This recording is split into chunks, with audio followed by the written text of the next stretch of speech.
नमस्कार दोस्तों, स्वागत है आपका परसेंटेज की 100 क्वेश्चन सीरीज़ के पार्ट 5 में। यहाँ देखिए, हमें अगला क्वेश्चन दिया गया है कि राम व मोहन एक परीक्षा में बैठे। यदि उन दोनों के प्राप्तांकों में 60 का अंतर है तथा यह अंतर 30% के बराबर है तो परीक्षा में अधिकतम अंक कितने थे। तो देखिए, यहाँ दिया गया है कि 30% जो अंतर है वो 60 के बराबर है। हमें 100% की वैल्यू ज्ञात करनी है। तो 100% की वैल्यू हो जाएगी 60, जिसका परसेंट 30 दे रखा है 100 के लिए 100 से गुणा। 60 30 से 2 बार कटा, 100 को 2 से गुणा किया तो 200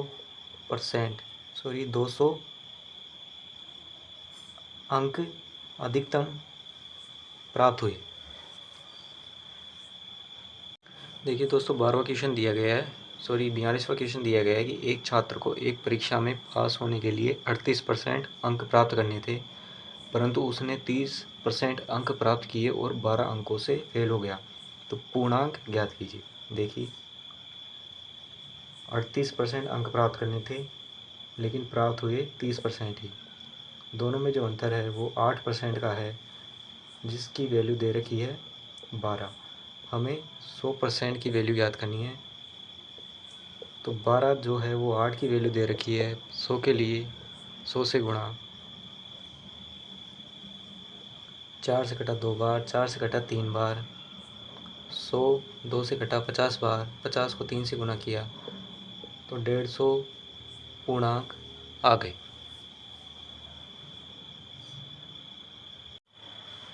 देखिए दोस्तों, 43वां क्वेश्चन दिया गया है। एक छात्र एक परीक्षा में 28% अंक प्राप्त करता है और 14 अंकों से फेल हो जाता है। एक अन्य छात्र 32% अंक प्राप्त करता है और उत्तीर्ण अंक से 18 अंक अधिक प्राप्त करता है। परीक्षा का पूर्णांक और उत्तीर्णांक क्या होगा। देखिए, एक छात्र 28% अंक लाता है, उसी परीक्षा में एक छात्र 32% अंक लाता है, लेकिन यह छात्र 14 नंबरों से फेल हो जाता है, यही छात्र 18 नंबरों से पास हो जाता है। दोनों का जो अंतर हुआ परसेंटेज में वो हुआ 4%, जो कि दिया गया है 18 और 14 के योग के बराबर, यानी कि 32 के बराबर। हमें 100% की वैल्यू याद करनी है। तो 32, 4 की वैल्यू दे रखी है 100 के लिए 100 से गुणा। 100 4 से 25 बार कटा, 25 को 32 से गुणा किया तो 800 पूर्णांक आ गए। अब उत्तीर्णांक के लिए 800 में से 28% उस फेल हुए छात्र ने प्राप्त किए। अगर वो 14 अंक और प्राप्त कर लेता तो वह पास हो जाता। तो 100 800 से 8 बार काटा गया, 28 को 8 से गुणा कर 14 जोड़ते हैं तो हमारे पास 238 उत्तीर्णांक आ जाते हैं। देखिए दोस्तों, 44वां क्वेश्चन दिया गया है कि किसी सैनिक छावनी में 49% सैनिक हिंदी बोलते हैं, 36% अंग्रेजी बोलते हैं, 15% दोनों भाषा बोलते हैं। तो अन्य भाषा बोलने वाले सैनिकों का प्रतिशत क्या होगा। देखिए, जो हिंदी बोलते हैं उनका परसेंटेज है 49% और जो इंग्लिश बोलते हैं उनका परसेंटेज है 36%। और जो कॉमन भाषा बोलते हैं दोनों ही हिंदी और इंग्लिश, उनका परसेंटेज है 15%। तो हमें पूछा गया है कि अन्य भाषा बोलने वाले सैनिकों का प्रतिशत क्या होगा। देखिए, जो दिया गया है कि हिंदी और इंग्लिश बोलने वालों का प्रतिशत होगा 49 + 36। अगर मैं इनमें से कॉमन को घटा दूं तो मेरे पास अन्य भाषा बोलने वाले सैनिकों का प्रतिशत मान आ जाएगा। तो 49 और 36 ये हो गए 85। अब 85 में से 15 गए तो 70% वो लोग आ गए जो हिंदी और इंग्लिश बोलते हैं। अब जो अन्य भाषा बोलने वाले सैनिक हैं उनका परसेंटेज होगा 100% माइनस 70%, यानी कि 30% जो सैनिक होंगे वो अन्य भाषा बोलेंगे। देखिए दोस्तों, 45वां क्वेश्चन दिया गया है कि एक परीक्षा में 70% विद्यार्थी अंग्रेजी में पास हुए, 80% गणित में पास हुए, 10% दोनों विषयों में फेल हो गए। यदि दोनों विषयों में 144 विद्यार्थी पास हुए तो विद्यार्थियों की कुल संख्या क्या थी? अब देखिए, यहाँ दिया गया है कि पास होने वाले विद्यार्थियों की संख्या ABC मान लेते हैं। 70%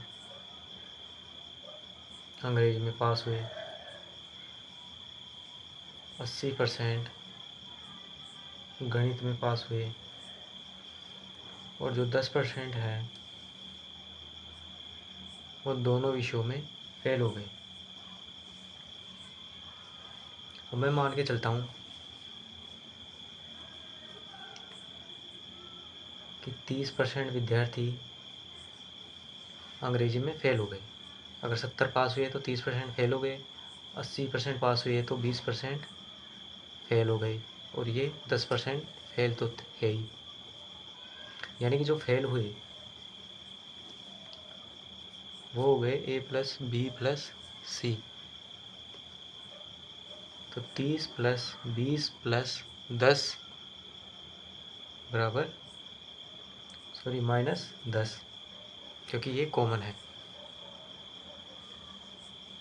तो ये आ गया 40% विद्यार्थी फेल हो गए, यानी कि जो 60% जो बचे वो पास हुए हैं, और उनकी संख्या दी गई है 144 विद्यार्थी पास हुए। तो हमें 100% की वैल्यू ज्ञात करनी है। 144 जब पास हो गए, जिसकी वैल्यू 60 दे रखी है, 100 की निकालने के लिए 100 से गुणा, 1 0 से 1 0 गया।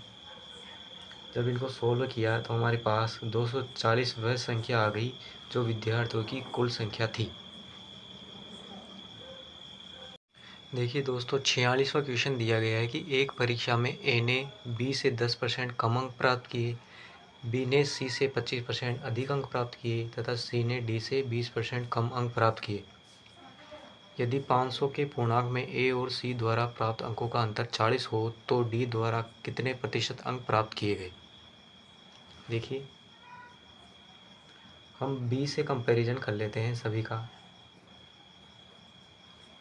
माना बी ने 100 अंक प्राप्त किए तो ए ने बी से 10% कम अंक प्राप्त किए, यानी कि बी ने अगर 100 अंक प्राप्त किए तो ए ने 90। सी ने डी से 20% कम अंक प्राप्त किए तो डी का आ गया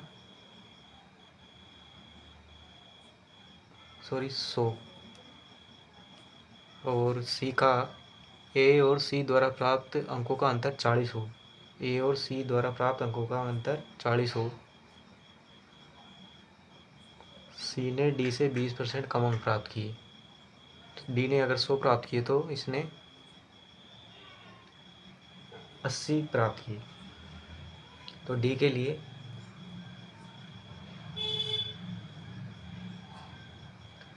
40 जो अंतर है वो 10 का है। 100 के लिए 100 से गुणा, 0 से 0 गया, 400 अंक आ गए। डी के 400 अंक आ गए। परसेंटेज के लिए 400 जो है वो 500 में से कितना परसेंट होगा? परसेंटेज के लिए 100 से गुणा, 2 0 से 2 0 गए, 5 से 100 20 बार कटा, 20 को जब 4 से गुणा किया तो 80% डी द्वारा प्राप्त प्रतिशत अंक आ गए।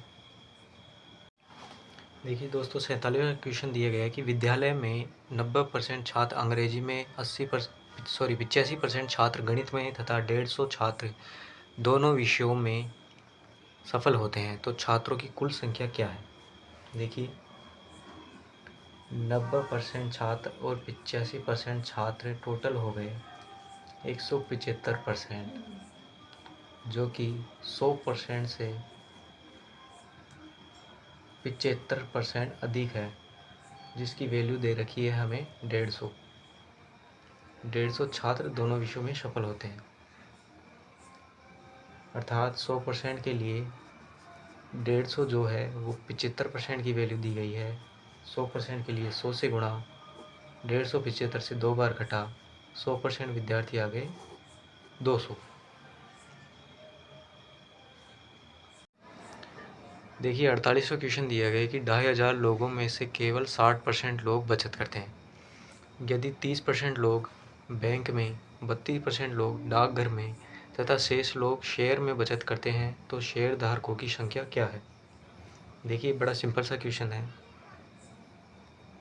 कि 2500 लोग, जो कि 60% की वैल्यू है,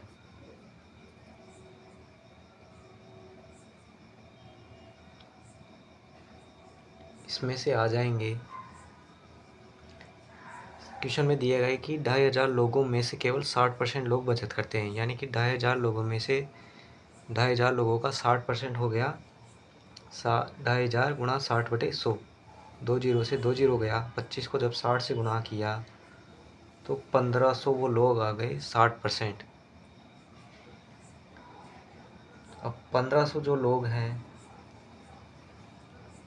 उनमें से जो 38% होंगे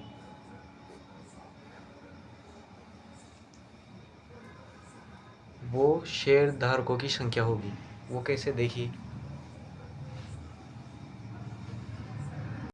क्योंकि 100% लोग थे, इसमें से 32% लोग तो बैंक में बचत करते हैं, 32% लोग डाकघर में बचत करते हैं, बचे हुए 38% लोग वो शेयर धारक होंगे। इसलिए 1500 का 38% निकालना होगा। 2 जीरो से 2 जीरो गए। जब 15 को 38 से गुणा किया तो हमारे पास 570 जो संख्या आई वह शेयर धारकों की संख्या आ गई। तो अगला क्वेश्चन दिया गया है दोस्तों, देखिए कि एक परीक्षा में 37 से 1/2% लड़कियां थी। कुल लड़कियों के 62 से 1/2% लड़कियां और कुल लड़कों के 75% लड़के पास हुए। यदि 342 लड़कियां फेल हुई तब कितने लड़के फेल हुए। देखिए 37 सही 1/2% को फ्रैक्शन रूप में लिखेंगे 3/8। अब जो इसमें से जो लड़कियां थी वो हो गई कितनी, 3, और जो लड़के थे वो हो गए कितने, 5। 3 लड़कियां तो बचे 8 में से 5 लड़के, तो 3 का 5/8 लड़कियां पास हो गई और 5 का 3/4 लड़के पास हो गए। तो फेल कितने हुए, 3 का 3/8, ये दोनों एक हो गए, ये फेल हो गए। और लड़कों में 5 का 1/4, ये फेल हो गए। अब देखिए इसे समझते हैं। 3 लड़कियां थी और 5 लड़के थे, तो 3 का 5/8 तो पास हो गई और 3 का 3/8 लड़कियां फेल हो गई। इसी प्रकार लड़के 5 थे तो 5 के 3/4 लड़के तो पास हो गए और 5 का 1/4 लड़के फेल हो गए। अब क्वेश्चन में पूछा यह है कि यदि 342 लड़कियां फेल हुई तब लड़के कितने फेल हुए। देखिए जो 342 है वो लड़कियों के फेल होने की संख्या दे रखी है, यानी कि 3 गुणा 3/8 की संख्या दे रखी है। तो हमें ज्ञात करना है कि कितने लड़के फेल हुए। तो लड़के फेल हुए थे 5 गुणा 1/4, यानी कि 5/4। जब इन दोनों को सोल्व किया तो हमारे पास आंसर 380 आ गया। देखिए दोस्तों, 50वां क्वेश्चन दिया गया है कि व्यंजक x³ y² में x तथा y के मानों में क्रमशः 25% और 20% की कमी करने पर व्यंजक के मान में कितने प्रतिशत की कमी आएगी। तो देखिए, हमारे पास व्यंजक दिया गया है कि x³ गुणा y²। अब x के मान में 25% की कमी होती है, फ्रैक्शन रूप में होगा ये 1/4। अब देखिए, x में क्यूब दिया गया है, यानी कि s का जो मान है वो 3 बार कम होगा।